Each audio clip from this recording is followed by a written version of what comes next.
लोकशाहीर अण्णाभाऊ साठे यांना आजपर्यंत भारतरत्न का नाही मिळाला? ते वंचित एससी समाजाचे होते म्हणून त्यांच्याकडे दुर्लक्ष झालंय का? की त्यांनी गरिबांची व्यथा, वंचित बहुजन समाजाची झळ आणि समाजाची ढोंगबाजी अगदी सरळ सरळ आणि कटुतेने मांडलीये म्हणून त्यांना दुर्लक्षित केलंय का?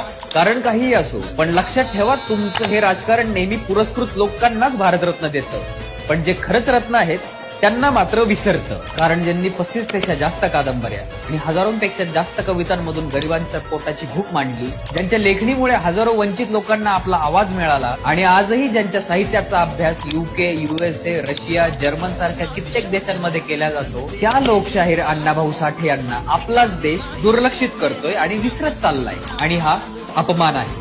अपमान फक्त अण्णाभाऊंचा नव्हे तर त्या लाखो वंचित समाजाचा, जे आजही त्यांना दैवतासारखं पुजतंय. आता पुरे झालं.